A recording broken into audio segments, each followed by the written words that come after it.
नमस्ते। आज पैगाम संवाद के 4th एपिसोड में हमारे साथ एक स्कॉलर जुड़े हुए हैं जो कि सेप्ट यूनिवर्सिटी में masters in conservation and regeneration architecture की फैकल्टी में प्रोफेसर है और यूनिवर्सिटी के centre of heritage conservation research and developmental foundation के एग्जीक्यूटिव डायरेक्टर भी है। इसके साथ ही उन्होंने जेएमए डिजाइन को फाउंड किया 1999 में मेहुल भट्ट के साथ, और उन्होंने इंडिया के कई स्थानों में आर्किटेक्चर प्रोजेक्ट्स और कंजर्वेशन रिसर्च और एडवाइजरी भी की है। तो ज्यादा बोलने से पहले मैं जिग्ना देसाई का यहाँ पे हमारे साथ बहुत बहुत स्वागत करना चाहूंगी।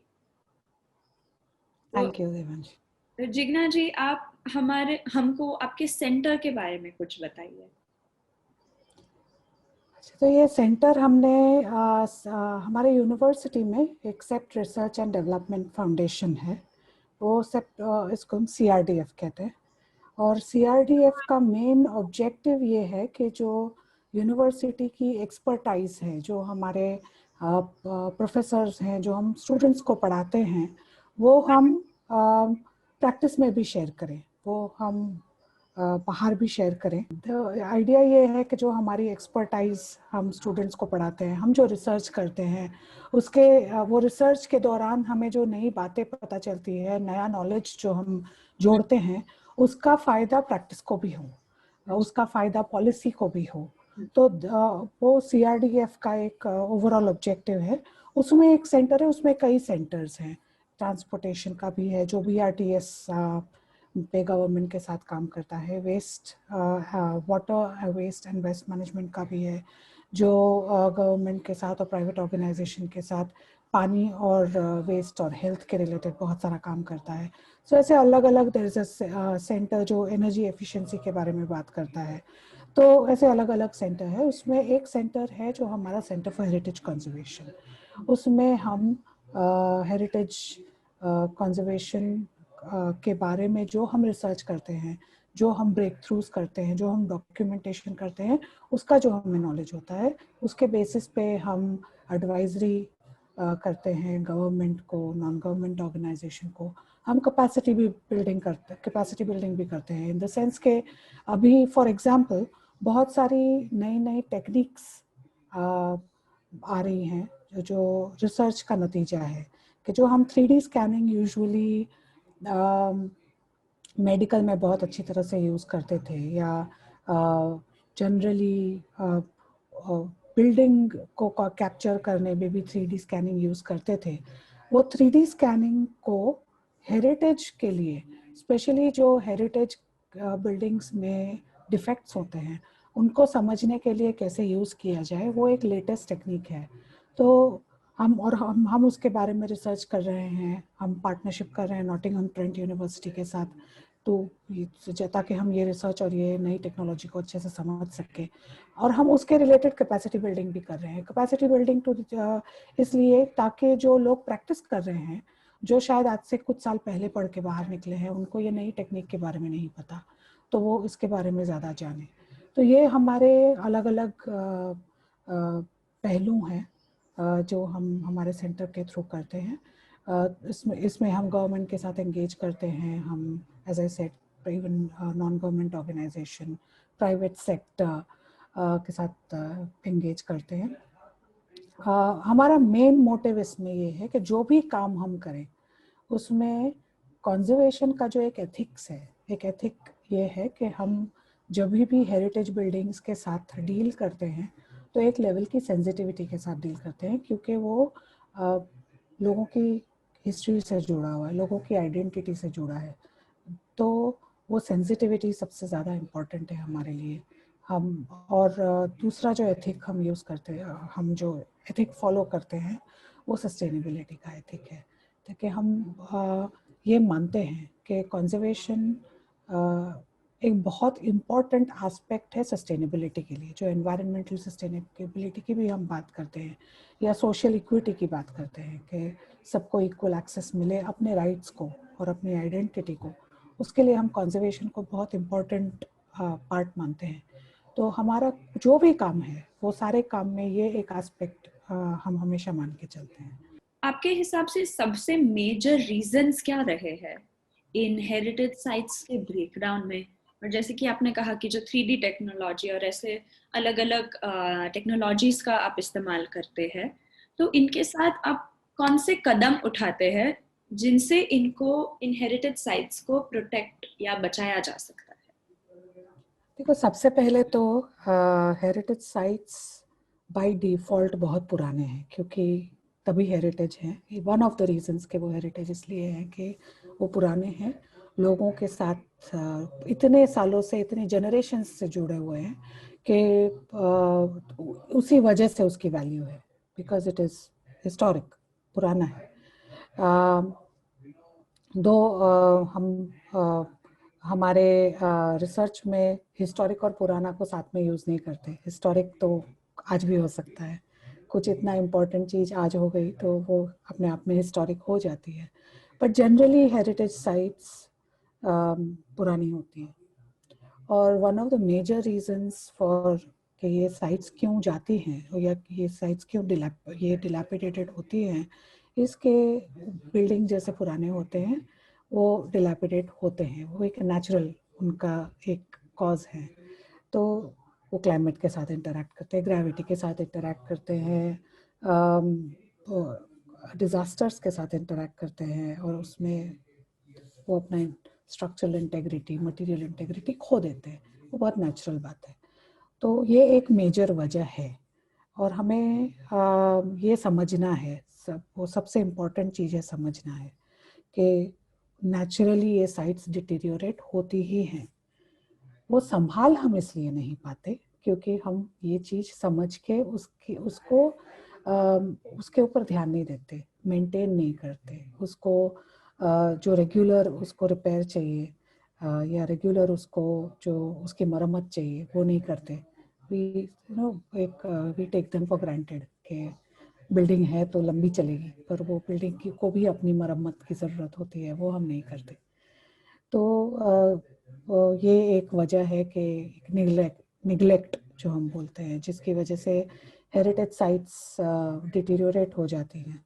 दूसरा एक वजह ये है कि हम रिकॉग्नाइज नहीं करते कभी कभी कि ये हेरिटेज है, इसकी इम्पोर्टेंस है, और उसकी वजह से हम थोड़ा कैलस हो जाते हैं, थोड़ा ध्यान नहीं देते हम, उसको उतना इम्पोर्टेंट नहीं इग्नोर करते हैं, इतना इम्पोर्टेंट नहीं समझते हैं। और जब भी कुछ डेवलप करना होता है तो ये सब पुरानी चीज़ें हैं करके उस पहले चली जाती हैं, और तब कुछ इनवेरिएबली आप देखेंगे कि जाने के बाद रियलाइज होता है कि हमने तो हेरिटेज को डैमेज कर दिया, पर वो जब डैमेज कर रहे होते हैं तब हम उतना ध्यान नहीं रखते। एक बहुत ही एक स्कॉलर थे रहे हैं पैट्रिक गिडिस करके, वो इंडिया में भी उन्होंने बहुत सारा काम किया है। वो हिस्टोरिक सिटीज जो होती थी उनको ह्यूमन बॉडीज के साथ कंपेयर करते थे कि जैसे ह्यूमन बॉडी भी पुरानी होती है, हम एज होते हैं तो हमारी बॉडी में भी डिटीरियोरेशन आते हैं, तो थोड़ा थोड़ा पार्ट डिटीरियोरेट होता है।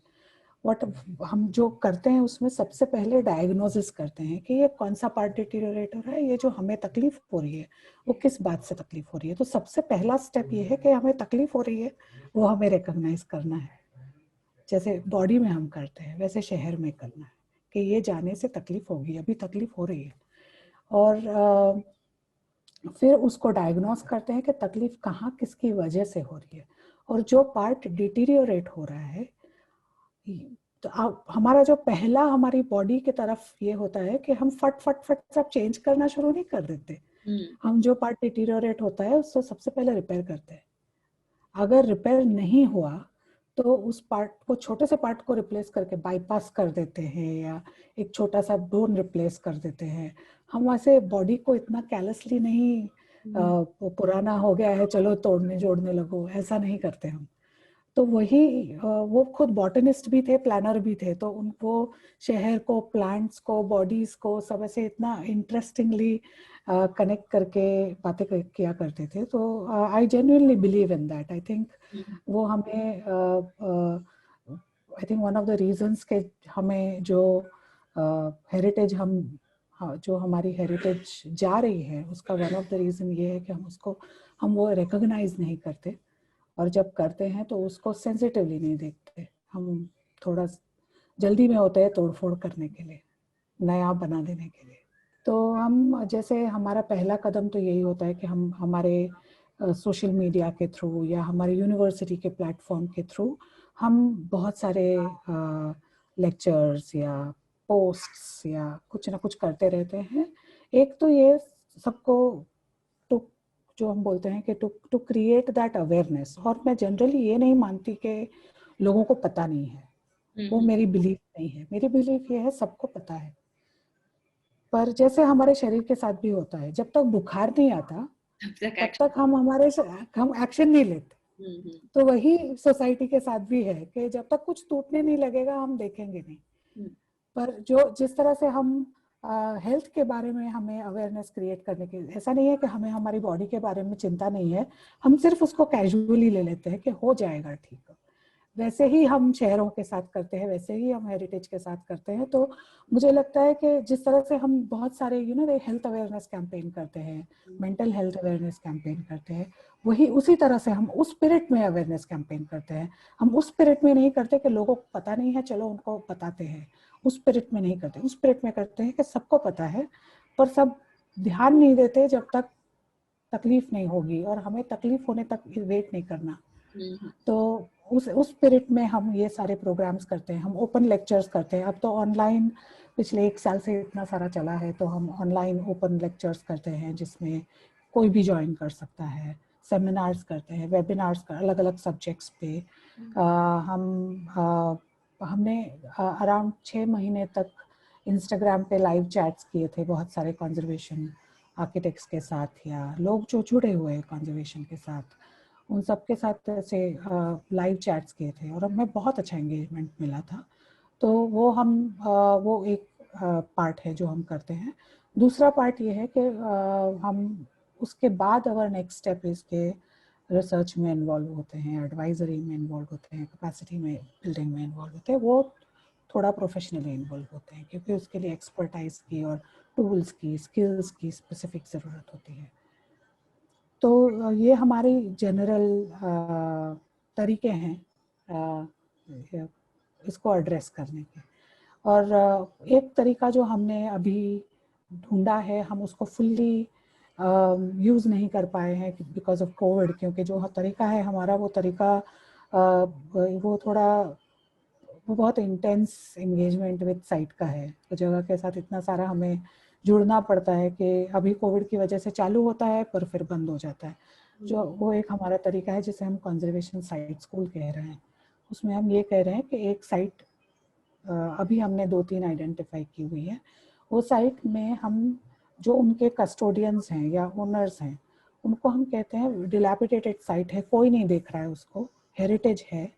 हम उनको वो साइट को 2 या 3 साल के लिए हम ऑक्यूपाई करेंगे। हम उसको स्टडी करेंगे, हमारे स्टूडेंट्स को उसी में पढ़ाएंगे। हम क्राउड फंड करके उसको कंजर्व करेंगे, हम लोगों के साथ इंटरेक्शन करके उसका फ्यूचर क्या होना चाहिए वो डिस्कस करेंगे, और 2-3 साल के बाद वापस दे देंगे कस्टोडियंस को एक नई लाइफ वो साइट को मिलने के बाद। तो वो एक हमने नया तरीका ढूंढा है, पर हमने वो अनाउंस किया था मार्च में, लास्ट 2020 मार्च में। उसके बाद हम 2 महीने तक काम कर पाए थे बीच में, बट फिर से अभी बंद करना पड़ रहा है। होपफुली जून में या जुलाई में फिर से शुरू करेंगे वो काम। तो जी जिग्ना जी, आप अंत में कुछ भी हमारे दर्शकों को कहना चाहेंगी, कोई एडवाइस या ऐसा कुछ भी? बस एक ही चीज कहना चाहूंगी कि जब भी आप पुराने शहर जाएं या कोई हेरिटेज स्ट्रक्चर देखें, तो थोड़ा सुंदर तो हमें लगता ही है, तो हम हमेशा कहते हैं बहुत सुंदर है ये। कभी कभी पुराना है इसलिए भी सुंदर लगता है, थोड़ा नॉस्टैल्जिया जुड़ जाता है। उसके बाद थोड़ा सुंदरता से आगे सोचें उसके बारे में कि ये सुंदर क्यों है या हमें सुंदर क्यों लग रहा है। क्योंकि वो सुंदर जब हमारे मन को कुछ अच्छा लगता है, उसके पीछे के कारण होते हैं। वो कारण जब हम समझेंगे तब हम उसका हेरिटेज समझेंगे। तो थोड़ा सा कुछ नहीं तो गूगल करना, कि गूगल कर लो कि ये क्या जगह है इस, वो आई थिंक थोड़ा सा उतना हम अगर सब एज सिटीजन्स हम सब वो एफर्ट लगाएंगे तो ये जो एफर्ट से हेरिटेज कंजर्वेशन का एफर्ट है वो थोड़ा आसान हो जाता है हमारे लिए। तो बस उतना रिक्वेस्ट है मेरा, थोड़ा और झांक के देखिए, थोड़ा और झांक के देखिए। आपसे बात करने से काफी काफी अच्छा लगा, आपको जानने के लिए आपका क्या काम रहा है, आपने कैसे मदद की है शहरों को, शहरों के बिल्डिंग्स को। तो जिग्ना जी, एक और बार हमारे साथ जुड़ने के लिए आपका बहुत बहुत आभार है। और आई एम श्योर जिन्होंने भी ये देखा कुछ ना कुछ तो नया लेकर ही जाएंगे, और आई एम श्योर आपकी एडवाइस वो फॉलो करे।